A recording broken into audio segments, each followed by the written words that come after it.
Hei! Mä ajattelin tällä videolla puhua vähän siitä, että mikä sai minut tubettamaan. Mutta ihan ensiksi mä haluan kiittää oikein paljon kaikkia teitä, jotka on kirjoittanut oikein kilttejä kommentteja. Että kiitos oikein paljon niistä. Mä tässä samalla näytän vähän, mitä on viime päivinä kuvannut, kun mä silti kuvaan. Vaikka mä en laittaisi tänne YouTubeen mitään, niin mä silti otan valokuvia ja mä filmaan, koska se on jotain, mitä mä oon aina tehnyt, ainakin ottanut valokuvia. Tämä filmaaminenhan tuli myöhemmin, että nyt joku vuosi sitten. Mutta mä aloitin vuonna 2012 kirjoittaa blogia ensin. Ja mulla oli se monta vuotta. Se oli suomeksi kanssa. Ja se syy, miksi se oli suomeksi, on, että kun mä asun täällä Ruotsissa, niin Suomi jää jotenkin sinne niin kauas. Ja mä haluan niin enemmän sitä yhteyttä Suomeen. Mä en osaa oikein selittää, mutta Suomi on aina ollut mulle tärkeä.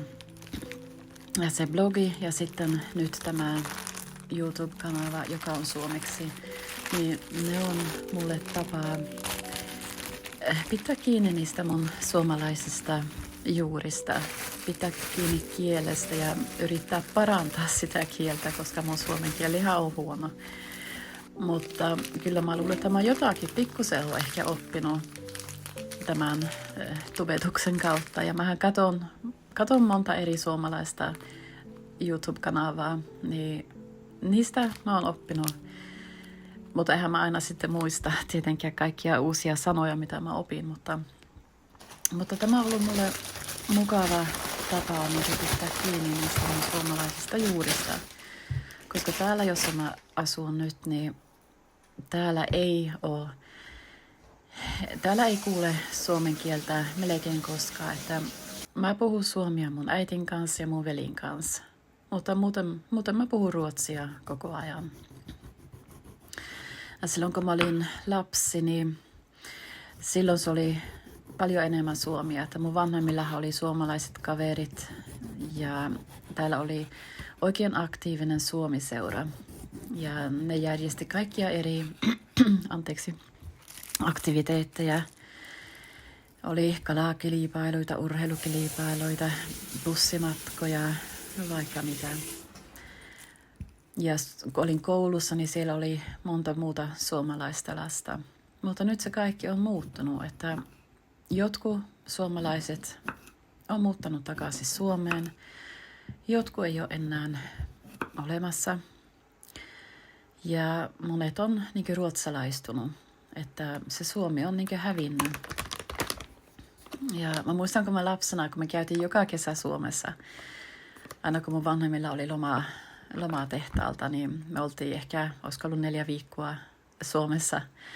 Ja mä muistan joku kesä, niin mä juoksin mettään piiloon, kun mä en olisi halunnut lähteä takaisin tänne Ruotsiin. Että mä olisin halunnut asua Suomessa. Niin tämä niin suomen kielellä YouTube-kanavaa pitäminen on ollut mulle tärkeää ja mukavaa.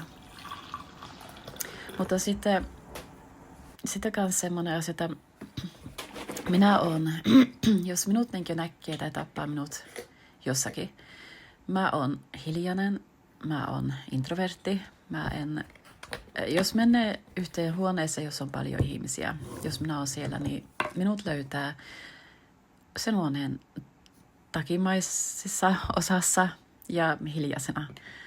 Se on semmoinen, minkälainen minä olen, että en mä ole mikään niin kovaa puhumaan. Että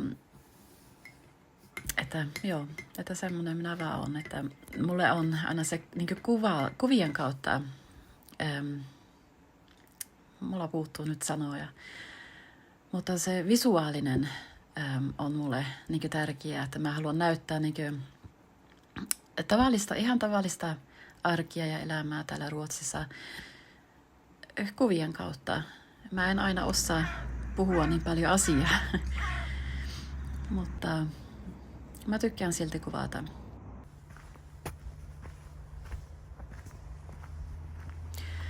Ja sitten se niin palaute siitä, että mulla ei ole mitään niin sanottavaa.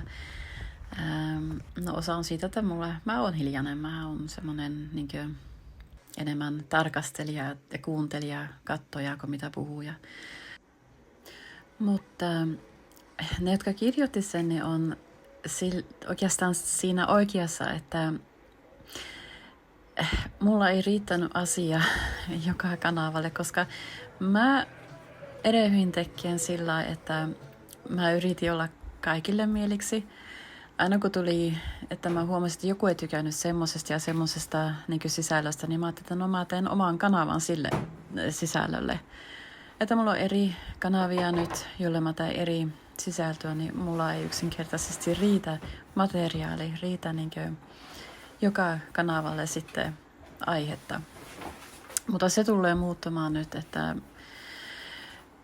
ei se toimi. Mä oon tuntunut se jo pidemmän aikaa, mutta nämä, mitä mä sain ne palautteet, niin ne oli oikeastaan tämmöinen potku oikeaan suuntaan, että nyt on aika tehdä jotakin. Että nyt mä paan tälle kanavalle kaikki, mitä mun elämässä on. Että en mä voi pitää eri kanavia mun eri niin kiinnostusaiheille. Että yksi kanava käsitöille, yksi kanava sille ja sille. Kun mä teen kaikki tälle kanavalle nyt, että semmoiset, mitkä kuuluu mun elämään. Ja sehän muuttuu koko ajan, että jossakin vaiheessa mä ehkä kuvon enemmän, jossakin mä istutan ja viljelen enemmän, jossakin jotain muuta aihetta. Mutta semmoista mun elämä on, että siihen kuuluu paljon eri asioita ja mä laitan ne kaikki nyt tälle samalle kanavalle, kun ei se toimi pitää eri kanavia eri kiinnostusaiheille, kun silloin ei riitä millekään kanavalle materiaalit. Että mä kiitän siitä palautteesta. Se potkas mut lopulta tekemään tämän päätöksen, että nyt riittää ne kaikki kanavat. Nyt tulee kaikki tälle kanavalle. Me käytiin tässä kävelyllä nyt iltasella. Oli niin hieno aurinkoinen ilma, mutta silti aika kylmä. Me vietiin vähän roskia roskan keräyksen ja pikkusen lunta tai jäätä oli vielä tuolla jäljellä jossakin paikkaa, mutta muuten melkein kaikki lumi on sulanut nyt. Mutta sitähän kerkiää tulla vielä lisää. Eihän nyt ole vasta maaliskuu. Mutta hieno auringonlasku oli tänä iltana. Kiitos oikein paljon kun katsoit ja nähdään taas toisella kerralla. Hei hei!